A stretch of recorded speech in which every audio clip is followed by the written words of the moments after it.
all, welcome back. Welcome back to one more session on System Verilog coding series. So, in the previous session, we have already discussed about fork and join flavors, and many of you have sent me your answers in comment box as well as on my LinkedIn channel also. Yes, many of you have estimated the correct answers, and some of you are a little bit confused about the answers. Okay, so you can see the fork and join concepts that I have explained in my system relog sessions. I'll link those in the description box. You can go there and check it out. Okay, and in today's video, we are going to see somewhat in-depth concepts within the fork join flavor, which is nested fork and join. Okay, so it is so many of you have doubt that is it possible to nest these fork and join flavors? Yes, definitely it is possible. We can write the nested fork and join code also. So in today's sessions, we are going to see all these nested fork and join coding sessions. So, yes, I'm going to show you some four codes related to nest and fork and join. Try to estimate the codes just as you did for the previous session fork and join flavors also. So, this is your first question, which is this is the fork and join nested thing. Okay, I have joined fork join none and fork join any. So, just pause this code and you can estimate the code and get me the output for this one. So this is your fourth question. And then coming to your fifth one, this is your fifth code. Okay. So I'll zoom it so that it will be clear for you. Right. So this is your fifth code. Right. And then coming to your sixth code, this is your sixth one. Okay. Right.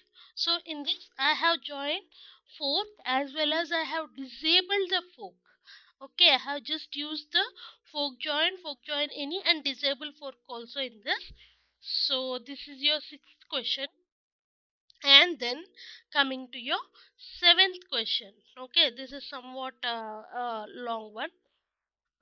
Yeah. So this is the first one. Uh, Let me zoom out. Yes.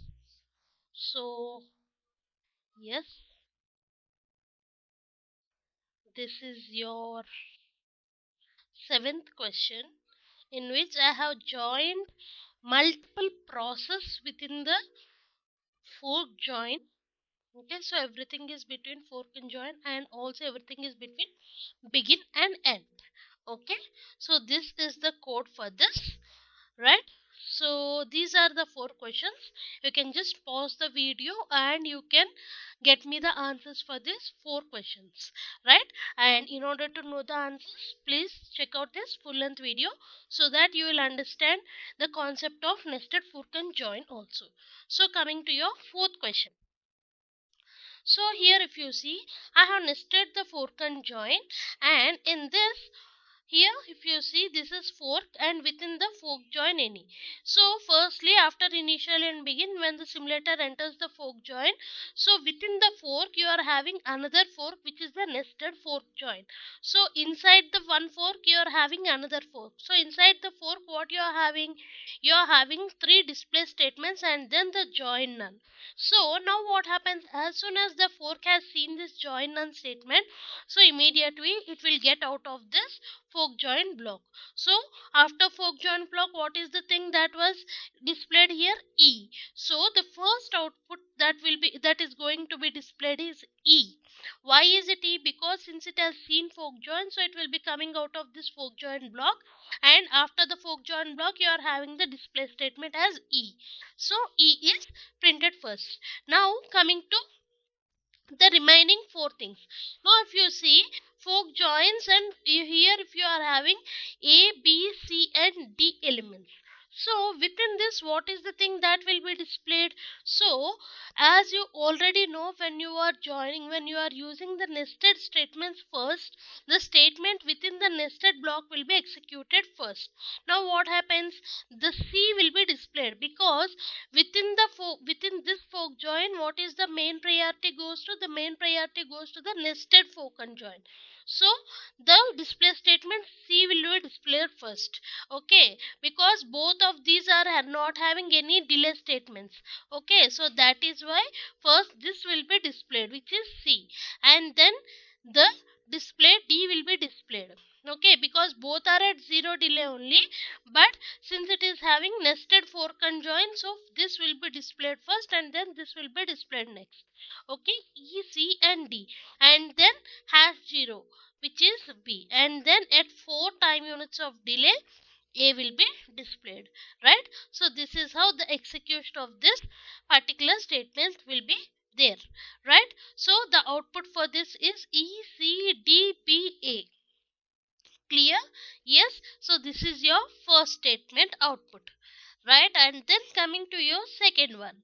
Now if you see the second statement here, second code, everything is same here, just I have made the fork join none as fork join any. So now what happens, as usual, since it is fork join any, okay, so at least one of the statements between these three will be executed. So what will be the thing, which is C?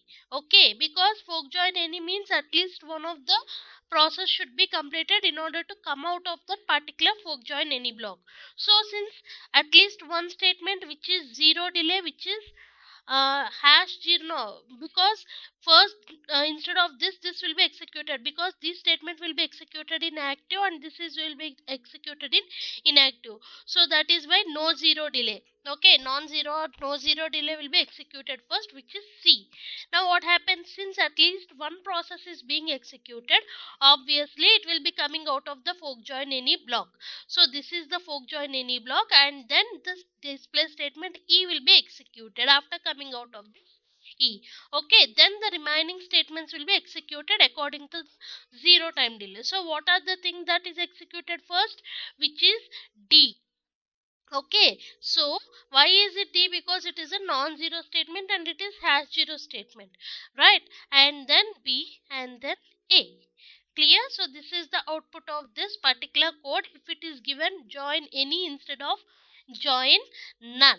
Okay, if it is join none, now what happens, since it is join none, so you may get a doubt here, if it is join none, here if you see, it is CD instead of DC, you may get it out. Why is it? Because as I told you, when you are nesting some two or three statements, the inside nested statements will be given the priority if both are having same delays. Because here if you see, C and D are having, both are having same delay times. Okay, so in such cases the nested one will be given the priority. Okay, right? So this is your fifth statement. Now coming to sixth one. So before going into the sixth one, here I have used fork join any, and then disable also. So as soon as the initial begin starts, it will go into the fork block. Okay, so within the fork join, what it is seeing, it is seeing this particular fork join none. So as soon as it has seen the fork join none, obviously it will be coming out of this fork join block. So first what will be displayed, the output E will be displayed. Okay, so then what happens, after output E is displayed, again it will be going out, going inside the for block in order to execute the statements, right? So before executing the statements, what it will be in the former, it will just be executing the nested statement. So obviously C will be displayed and then D will be displayed and then the fork will be disabled. Okay, now if you have seen, since if you, this is fork join, within the fork join if you are using fork join any, now if you are using this fork join none as join any, then try to estimate the output and get me in the comment box. Okay, so for the same block, try to estimate the output if I am using fork join any instead of fork join none, because obviously the output won't be same if it is join any.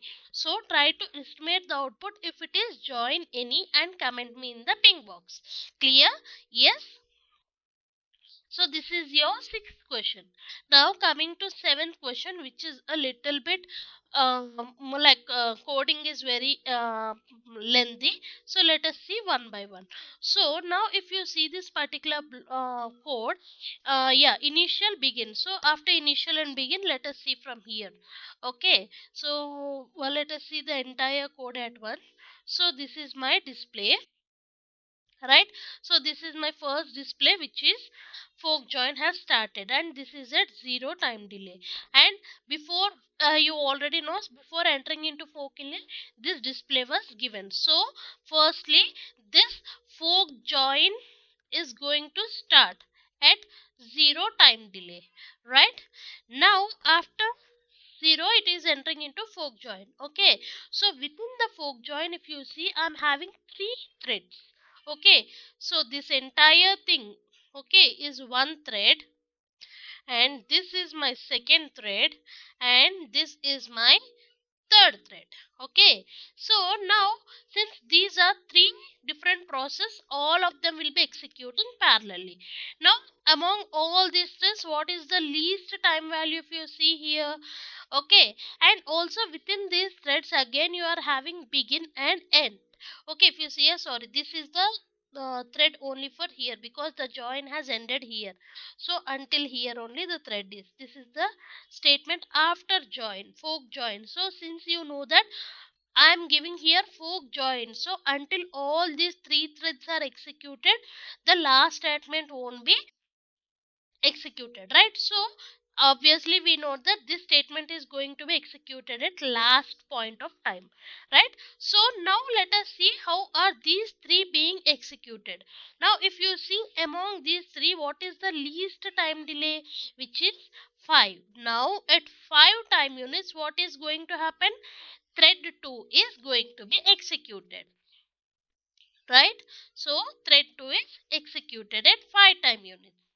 Okay, and then what happens? 10 time units, what is going to be executed? Not this one, because this is between begin and end, so this will be executed in a sequential manner. So the time unit for this is 15, not 10. Okay, at 10 time units, this is being executed, which is thread 1 2, right? And now at 15 time units, this is going to be executed, which is thread 2 is finished. Okay, thread 2 has started here and thread 2 has finished here. Okay, now thread 1 2 is at 10 time units. Now after 15 time units, if you see, what is the remaining thing, which is 50, right? Yes, no, sorry, before 50 it is 20, where thread 3 is executed. Okay, thread 3 is finished at 20 time units, right? Now after 20 it is 50. At 50 time units, thread 10 is executed, right? Now after 50 it is going to be how much? At 70 time units, thread 11.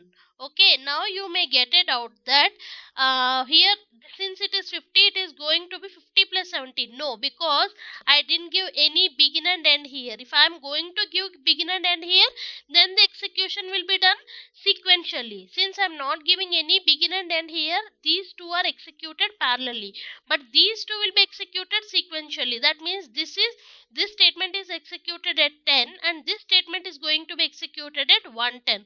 This statement is executed at 5, and this statement is going to be executed as 5 plus 10 15, and this is parallel again at 20. Got my point here? So this is executed at 70 time units. Thread 11 is going to be executed. Now after 70, what is it? Again now 110. At 110, thread 1 2 is finished. Okay, so if you see, have you seen this? All the threads are executed. So finally, the at 110 time units, this fork join has finished. Got my point? So this is how the thing is going to executed. Okay, now if you see here, uh, yeah, if you see here, within all these things, you can do one thing. Just execute the same code for fork join any and fork join none also, so that you can get the difference exactly between fork join any, fork join none, and fork join. Okay, if you want answers for fork join any and fork join none also, please comment me in the comment box so that I'll give the answers for those two things also. Right? So hope you got an idea on nested fork join processes.